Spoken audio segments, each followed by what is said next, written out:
nosso próximo painel tem como tema o potencial da inteligência artificial na era da tecnologia. Esse nosso próximo painel, ele é patrocinado pela Qualcomm e também pela JBS. A Amanda Klein já se posicionou ali do lado esquerdo do nosso palco, vai fazer a mediação do nosso próximo painel. Quero convidar para ser bem-vindo ao nosso palco Luiz Tonizzi, presidente da Qualcomm Latam. Márcio Elias, secretário executivo do Ministério de Desenvolvimento, Indústria e Comércio. O juiz federal Augustino Lima Chaves. E também Gabriela Comazetto, General Manager Global Business Solutions do TikTok na América Latina. Vamos aplaudi-los. Sejam todos muito bem-vindos. Reforço para os convidados para que se posicionem nos assentos de acordo com as respectivas fotos. Amanda, a palavra é sua. Olá, bom dia a todos. Um novo painel, eu vejo que o pessoal está se cumprimentando ainda. A gente passou de uma questão difícil de desenvolvimento de nação, agora vamos para uma questão mais existencial, né? A próxima fronteira aí com a inteligência artificial. Vamos lá. Tonizzi, vou começar com você, porque a Qualcomm está nessa vanguarda, né, na produção de chips de inteligência artificial para celulares, você costuma chamar de IA de bolso. Eu estava assistindo um painel da professora, da futurista Amy Webb, e ela chama isso de super ciclo da tecnologia, né, porque ela envolve o desenvolvimento de 3 processos simultâneos, tem IA, tem biotecnologia e tem internet das coisas. Eu queria entender como é que você vê esse processo, quais serão os impactos nas nossas vidas, na humanidade, e principalmente esse processo na comparação com momentos anteriores do desenvolvimento. Revolução industrial, o advento da internet, como será diferente dessa vez? Bom dia a todos. Parabenizar a Esfera, ao João, Camila, ao meu amigo Bacelar. Eu queria fazer só um comentário antes de entrar nesse detalhe. Muito se falou aqui nos outros painéis sobre arrecadação fiscal e também um pouco dessa parte de segurança. Aqui no Brasil, só para dar uma ordem de magnitude, 10 milhões de celulares são contrabandeados todos os anos. 10 milhões de celulares são por volta de 10 bilhões de reais. Isso é evasão fiscal. Ou seja, o governo fala que a gente tem que investir no país, tem que ter manufatura, design local, vamos criar uma política de inovação, ciências e tecnologia. Por outro lado, 20% dos eletroeletrônicos do Brasil são contrabandeados. Entram por Paraguai, entram por vários lugares onde você não consegue ter controle sobre isso. Então, falando um pouco desse tema, 10 bilhões de contrabando que nós temos no Brasil de eletroeletrônico, o que a AI vai mudar? Todo mundo conhece a AI hoje, conhece ChatGPT, enfim, a gente pensa muito nas aplicações que tem hoje, mas a AI ela vai sair hoje dos grandes data centers e ela vai começar a ir para a nossa mão. O seu carro tem AI. Quando ele freia sozinho, é porque tem um chip lá, um processador que fala, freia agora que você não vai bater. No seu telefone, se você coloca no modo avião, ele já faz hoje, a gente fala de translation, né, me fugiu a palavra em português, tradução simultânea, sem você ter que precisar estar conectado. A partir de junho, agora a gente vai fazer o lançamento no Brasil dos computadores com AI, junto com a Microsoft, com Dell, HP, Lenovo. O que significa um computador com AI? Você que é jornalista. Primeiro que vão ser computadores que ficam 25 horas ligados, não precisa mais colocar bateria. Segundo que ele vai vir com o Copilot Plus da Microsoft. O que faz o Copilot Plus? Você tem um texto, ele vai resumir o texto para você. Se você quer criar uma imagem, você faz um rabisco da imagem, o AI generativo, ele cria uma imagem semelhança daquilo que você está fazendo. Se você quer fazer uma tradução simultânea, ele faz tradução simultânea.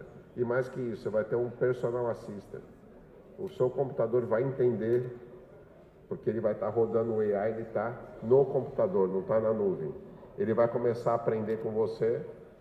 Aprendendo com você, ele vai criar uma assistente pessoal sua. Não como a gente conhece hoje a Alexa, que é uma assistente pessoal, ou a Siri, ou o que personalizada.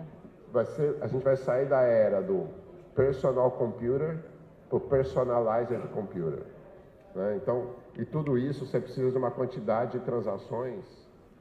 A gente fala de números, eu não gosto de falar muito de parte técnica, mas para um computador ser considerado um AI PC, ele precisa ter 45 TOPS. Só para entender o que é 45 TOPS, 45 trilhões de operações por segundo, né? Então, é só para dar a ordem de magnitude do que vai estar rodando. Então, você vai estar no carro, você vai estar no celular, você vai estar no smartwatch, óculos de realidade aumentada. A gente está vendendo para vários governos agora para fazer ensino, realidade aumentada, realidade virtual. Então, o AI que a gente conhecia, que ele só estava num lugar, ele passa agora a estar em todos os lugares, inclusive nas nossas mãos, no nosso dia a dia. Essa interação, integração completa, né? Gabriela, o TikTok, claro, já faz uso da inteligência artificial no algoritmo, aliás, um algoritmo sempre muito elogiado no mercado, causa inveja aí aos concorrentes. Por outro lado, há uma demanda muito grande da sociedade e de entidades por mais transparência nesse algoritmo. Quais são os principais desafios que as empresas, em geral, enfrentam para implementar a inteligência artificial com responsabilidade e com ética? Porque aí tem uma série de questões, né, de privacidade, de desinformação, de direitos autorais. Boa. Bom dia a todos. É um prazer estar aqui. João, Aninha, Camila, obrigada pelo convite. Bom dia a vocês. Primeiro vou começar falando do que é o TikTok. Não sei se todos aqui sabem, o TikTok não é uma rede social. TikTok é uma plataforma de entretenimento. Então, é sobre entretenimento, é sobre educação, é sobre conhecimento. E uma plataforma hoje que está impactando cultura, comportamento e consumo. Então, as trends nascem no TikTok, cultura está sendo definida dentro da plataforma. Não sei se todo mundo acompanhou, há 10 dias mais ou menos, uma criadora de conteúdo americana fez um post no TikTok sobre um livro de mais de 100 anos, Memórias Póstumas de Brás Cubas, e o livro virou best-seller na Amazon global. Esse é o poder da plataforma. Quando a gente olha para inteligência artificial, como você bem falou, um dos grandes diferenciais da plataforma é, de fato, o algoritmo, a inteligência do algoritmo. Não sei se todos estão no TikTok, espero que sim, mas quando vocês baixam o TikTok pela primeira vez, vocês vão trazer para a plataforma quais são seus assuntos de interesse. Então, vamos pensar que o Luiz, ele gosta de tecnologia, de esportes, de saúde e de educação. Baseado no que ele está trazendo para a gente, eu começo a alimentar o algoritmo. Então, eu começo a trazer conteúdo que o Luiz disse que é relevante para ele. À medida com que ele dá mais sinais, o algoritmo vai entendendo que aquilo de fato faz sentido ou não e vai personalizando, você falou em personalização, vai personalizando cada vez mais o algoritmo. Então, de fato, é tudo sobre personalização, experiência individual que cada um de nós pode ter. Mas uma coisa que nem todo mundo sabe é que a gente oferece na plataforma um recurso para que a pessoa possa dizer se aquilo é relevante para ela ou não, para que ela possa saber por que aquele conteúdo foi distribuído para ela ou chegou até ela, e ela pode dizer que não quer mais, seja um anúncio, seja um conteúdo. Então, um dos nossos principais pilares é de transparência. Como é que a gente pode trazer essa transparência? Sim, a inteligência artificial é um grande diferencial do algoritmo, né? O algoritmo é muito poderoso, mas como é que eu trago transparência e coloco na mão da minha comunidade as ferramentas para que ela possa dizer se ela quer ou não ver aquele conteúdo? Quando a gente fala de uso de dados, a gente respeita todos os princípios da LGPD, que é algo fundamental, ainda mais para uma plataforma que nasceu já dentro desse cenário. E uma coisa muito relevante quando a gente olha para inteligência artificial, a gente vê cada vez mais vídeos, conteúdos sendo criados através de inteligência artificial. Até por contas inautênticas, né? Você perde a fronteira um pouco de saber se aquilo é uma pessoa real ou se é apenas inteligência artificial. Isso dá, por um lado, democratização, então a gente pode falar mais disso, mas dá o acesso a pequenas, médias empresas, empreendedores, para também criarem com mais facilidade, mas é um perigo, obviamente, para a comunidade. Então, a gente foi pioneiro em lançar, hoje já no TikTok, uma rotulação quando o conteúdo é criado através de inteligência artificial. Então, Então, quando você está navegando na plataforma, você já sabe se aquele vídeo que você está vendo foi criado por uma inteligência artificial, por um robô ou por uma pessoa. Isso é fundamental, né? Como se fosse uma governança, uma autorregulação. Secretário Márcio, é sempre importante também ter esse ponto de vista governamental no debate. A gente sabe que esse processo, né, indústria 4.0, a gente está na emergência dessa automação, do acesso, da disseminação da IA. Estados Unidos e China lideram esse processo. Qual deve ser a posição do Brasil para não perder produtividade e relevância? Amanda, bom dia a todas, bom dia a todos. É um privilégio, uma honra, uma alegria estar aqui na companhia de todas vocês e todos vocês para discutir um tema da atualidade, muito embora não seja um tema moderno, não seja um tema novo, um tema recente, não é? Quando se fala em era digital ou transformação digital, quando se fala em própria inteligência artificial, a gente remete para os anos 50. O conceito, a ideia de inteligência artificial começa no mundo, acho que em 56. É que de um tempo para cá, com essa escalada tecnológica, as inovações são quase que diárias, ou, para não ser exagerado, semestrais, não é? E é preciso que a sociedade incorpore esses avanços tecnológicos. A transformação digital, ela não é obra de ficção científica, eu costumo dizer. Ela deixou de ser uma mera ficção, ela é uma realidade e não é mais do futuro, é do presente. Está presente nos nossos smartphones, como você falou, como o Luiz lembrou, mas ela precisa ser absorvida logo pelo setor produtivo nacional, pela indústria nacional. Porque a inteligência artificial, essa tecnologia mais contemporânea, é capaz de reduzir custos, e dizem que reduz custo em torno de 40%, ela roteiriza procedimentos, as etapas fabris são todas antecipadas pela inteligência artificial. Isso faz com que essa redução de custo alcance entre 40% e 50%. E ela dá também, é possível que dê maior competitividade. Aliás, eu nem acho que seja uma possibilidade, é uma certeza. Ela dará competitividade para quem puder absorver. Como é que o Brasil está nisso? O Brasil não está bem, muito embora ele seja muito otimista, não é? Eu acompanho lá no MDIC, no Ministério do Desenvolvimento, Indústria e Comércio, esse tema como um dos eixos ou uma das missões da nossa nova Indústria Brasil, nosso grande projeto do presidente Lula e do vice-presidente Geraldo Alckmin, com o BNDES, com o nosso querido Aloysio Mercadante liderando, um projeto de inovação em 6 missões, uma delas é exatamente a transformação digital. É a criação de mecanismos, a definição de linhas de crédito, sobretudo, para que o crédito seja mais acessível para quem queira realizar investimento em P&D, em inteligência artificial.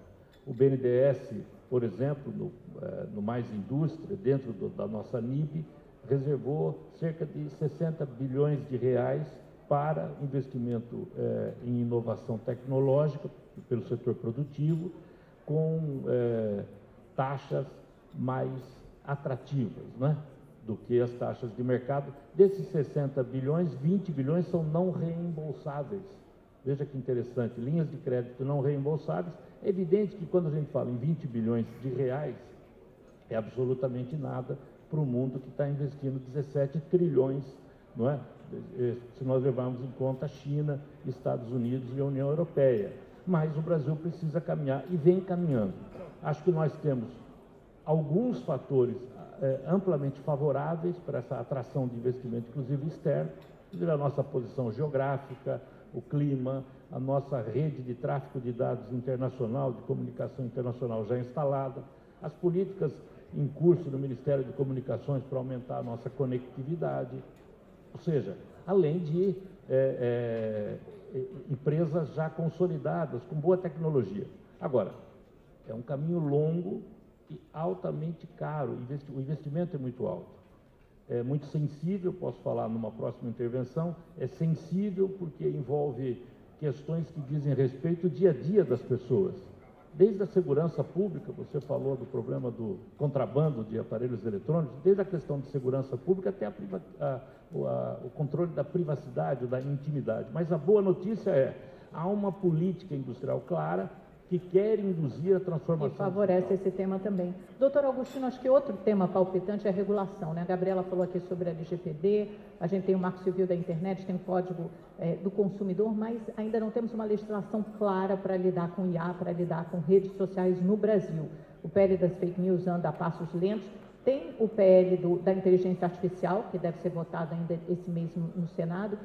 Qual é a importância de você ter um arcabouço jurídico para lidar com essas tecnologias emergentes? Estamos atrasados? Estamos atrasados, né? O país está atrasado em endereçar esse tema. Bom dia a todos. Quero agradecer à Esfera, na pessoa do João Camargo, essa oportunidade, parabenizar por esse encontro. Se você, Amanda, for fazer uma simetria com a LGPD, aqui no Brasil, nós nos inspiramos na União Europeia, a nossa lei. A União Europeia lançou a sua lei recentemente, agora 21 de maio. A União Europeia tem sua posição no mundo. Em contraponto, os Estados Unidos e da China existe um contraponto. O que se sugere é que esse contraponto possa ser um entrave ao desenvolvimento da IA, não só da IA, mas como da onda tecnológica, que é a biologia sintética e a computação quântica, né? Então, a nossa legislação sobre LGPD foi inspirada na União Europeia. Eu não sei se tem que ser inspirada de novo nessa nova legislação da União Europeia. Agora, eu sou juiz, quem é daqui da área é o Luiz, é TikTok, sou juiz, mesmo visão de leigo, né?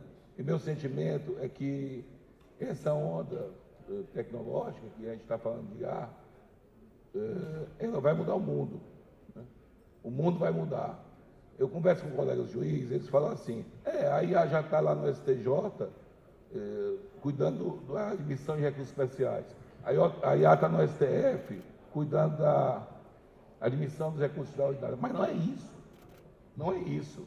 É que o mundo vai mudar. Se o mundo vai mudar, o judiciário tem que mudar. Como é que vai ser o judiciário? Ninguém sabe, né? Com certeza eu posso dizer que não vai ter mais motivo para morosidade, né? Do lado empresarial, né? Como é que vai ser? Nosso amigo Márcio Rosa já me antecipou. Menos custo, mais produtividade e produto de melhor qualidade. Precisa dizer mais, Amanda? Precisa dizer mais? Então, isso já acontece no nosso agronegócio. Nosso agronegócio já utiliza a IA e vai utilizar mais ainda. Agora, sempre uma perplexidade. Quando vem uma mudança de paradigma nesse espectro mundial, sempre uma perplexidade. E sempre se pergunta, vale a pena? Essa pergunta não tem cabimento, porque não tem escolha para a humanidade. Não tem como fazer uma opção, a gente avança na tecnologia ou a gente faz a estagnação da tecnologia. Não existe essa opção. A opção é, vamos tratar o que temos. E o que temos é muito bom, é uma epifania da humanidade. A tecnologia é uma ferramenta da gente. E tanto quanto a fala, a tecnologia é um destino humano.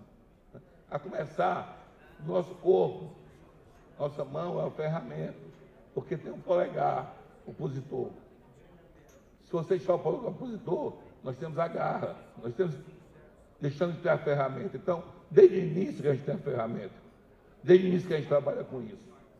Aí vem o fogo, a roda, vem aquele rapaz, que eu adoro ele, o Arquimedes, que ele disse, pessoal, me arranje aí uma alavanca e um ponto de apoio que eu vou mover o mundo.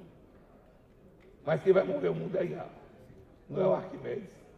Doutora, nós temos pouco menos de 12 minutos, né? Então acho que eu vou pedir respostas curtas agora de todo mundo, mas eu queria colocar uma questão que o doutor Augustino introduziu.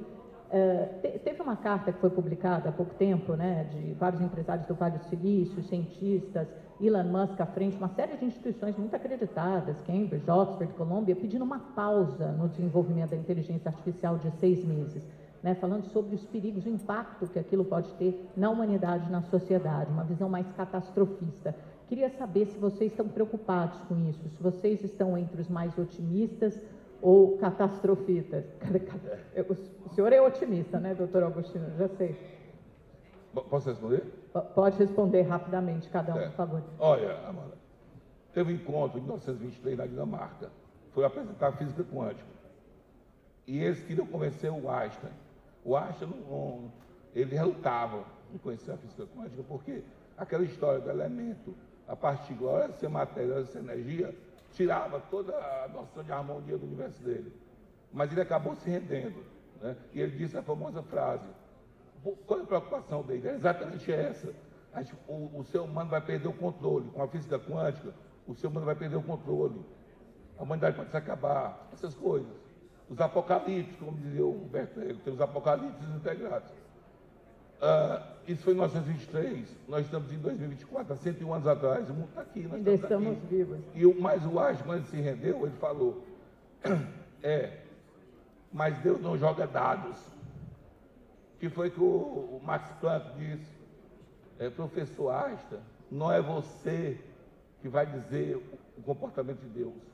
Certo?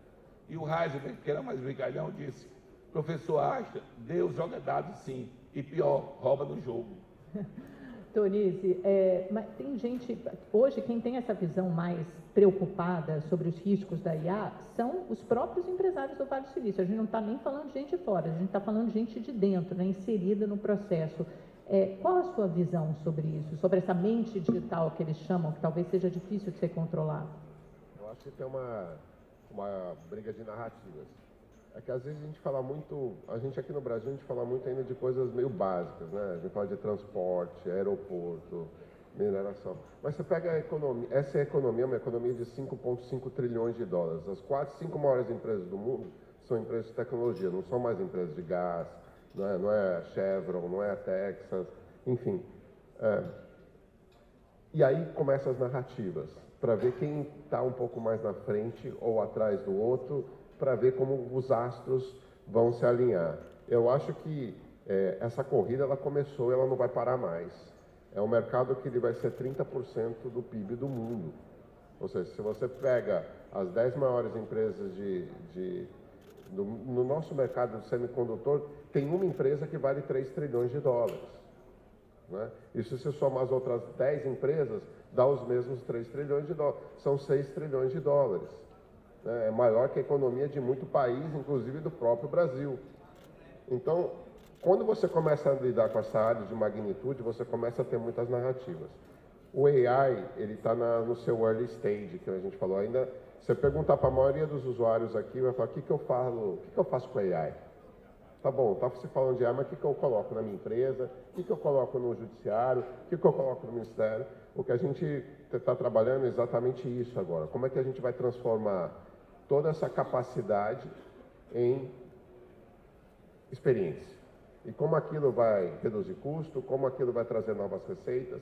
Eu acho que a grande pergunta que a gente tem que fazer é o que a gente vai fazer no Brasil com relação a isso. Né? O Brasil tem como se inserir nessa cadeia, o Brasil tem como produzir algum desses equipamentos. Eu, pessoalmente, eu digo que é uma briga que você pega a China investindo 200 bilhões de dólares, os Estados Unidos até agora a gente está tendo uma briga no mundo que é o capitalismo de Estado, começado pela China. Né? A gente sempre falou de capitalismo, mas agora é um capitalismo de Estado. A iniciativa privada dá os passos, mas o Estado dá a direção para onde esses passos devem ir. Né? E aí ajuda também a aportar. Então, eu acho que o Brasil ele tem que ver uma forma de se inserir nisso, né? Como política de Estado, de como a gente vai fazer parte desse 30% do PIB mundial, se é realmente que a gente acredita que deve apostar nisso. Eu acho até, deixa eu só inverter a ordem e terminar com você, Gabriela, porque eu acho que essa pergunta é um pouco a continuação da primeira que eu fiz para o secretário Márcio. Eu acho que ele pode responder um pouco dessa indagação, esse questionamento aí que o Tonísio deixou no ar, e também falar um pouco, Márcio, toda a sua experiência em direito, né? O senhor foi secretário de Justiça, procurador-geral, sobre essa parte da regulação, que eu acho que é importante. É fundamental. Regulação é fundamental, porque eu gosto dessa ideia de que o Estado deve, de algum modo, induzir o caminho. E a economia não trabalha sem previsibilidade. E é preciso que o ambiente jurídico, o ambiente normativo, atribua ou qualifique, não é, a atividade econômica, dando estabilidade. E não pode atrapalhar. Não pode existir, eu acho, sobretudo no que é novo, uma hiperregulação. E o Brasil tem uma tendência a ter hiperregulação. Eu gosto mais do modelo de sandbox, não é? De autorregulação com monitoramento do Estado para aquilo que é novo. Por exemplo, acho que neste campo da tecnologia, da inteligência artificial, nós deveríamos caminhar mais para esse ponto. O presidente Lula vem nos cobrando que tenhamos uma revisão da Estratégia Nacional de Inteligência Artificial ainda para o mês de junho. Definiu como prioridade a aprovação do marco da inteligência artificial, que está encaminhando rapidamente lá agora no Senado. Ontem, Amanda, o senador Eduardo Gomes apresentou o substitutivo. O relator, né? Isso vai ser votado na comissão especial essa semana e até o final do mês em plenário. Muito provável que esse mês tenhamos. No G20, o Brasil definiu como tema central essa questão da inteligência artificial, e eu posso, aqui em Avant Premier, dizer, o presidente Lula pretende, na conferência de abertura da ONU, da Assembleia Nacional da ONU, Assembleia Mundial, agora em setembro, chamar a atenção para a inteligência artificial. O G7 agora... Mas com caráter mais preocupado? Preocupado, dizendo da relevância, da importância de que o mundo crie um sistema transnacional de regulação. Há um modelo europeu, há um modelo do Reino Unido, a nossa política caminha por essa absorção desses modelos, mas o Brasil tem, por exemplo, boas legislações já vigentes, a LGPD é um exemplo, até o Código de Defesa do Consumidor é um exemplo, o Marco Civil da Internet, a responsabilidade civil do Código Civil. A gente não precisa inventar a roda nesse campo, eu acho. Agora, só deixa eu responder. Rapidamente, só para Rapidamente, eu sou otimista, porque a gente tem que ser otimista, né? Devemos ser generosos com o passado e otimistas com o futuro. Acho que eu sou otimista. A questão, você fez a pergunta, eu quero só responder, eu acho que ela é mais geopolítica do que propriamente tecnológica. É um receio grande que o mundo ocidental tem de que a China, que faz investimento... É uma briga lá de cachorro grande, né? China, depois a Índia, que vem triplicando investimento em pesquisa e depositando patentes nessa área, mais do que qualquer outro país, e o risco grande de Europa, América do Norte, perderem um pouco o protagonismo que ainda tem. E o TikTok está no centro dessa briga, não vai nem dar para a gente entrar nessa seara, né? Mas tudo bem. Gabriela, para fechar com você, eu queria um pouquinho da sua... Bom, eu sou super otimista, acho que a gente tem que sim ser muito otimista, acho que a tecnologia, o avanço da tecnologia, você estava falando um ponto, Luiz, vai trazer ainda mais acesso e democratização. Então, quando a gente mais avança, mais a gente democratiza o uso dela, que hoje está limitado a uma parcela, e aí para a gente incluir todo mundo, seja em microempreendedores, pequenas empresas, médias empresas, acho que a gente pode sim, através da tecnologia, do avanço da tecnologia, trabalhar a democratização também de cultura. Então, como é que a gente pode usar isso a favor de letramentos tão importantes, seja sobre questões climáticas, seja sobre fome, seja sobre diversidade, inclusão. Então, eu sou muito otimista, acho que vai trazer muito benefício para a gente e para a economia como um todo, facilitando o uso de todo mundo, de todos os tamanhos de empresas. Mas, obviamente, a gente tem que olhar para o lado de como a gente regulamenta isso, de como a gente torna isso uma ferramenta a favor das pessoas, das empresas, e que não cause prejuízos. É por isso que ferramentas, como eu citei, de rotular que aquilo é criado por AI, é fundamental, e a gente tem que fazer isso ser uma verdade em todas as plataformas. Até o que o TSE, a resolução que baixou agora para propaganda eleitoral, e o TikTok já tomou essa iniciativa. Bom, quero agradecer muitíssimo a participação de todos vocês, excelente painel, estamos aí animados para ver o que vem pela frente aí com o IA. Obrigada.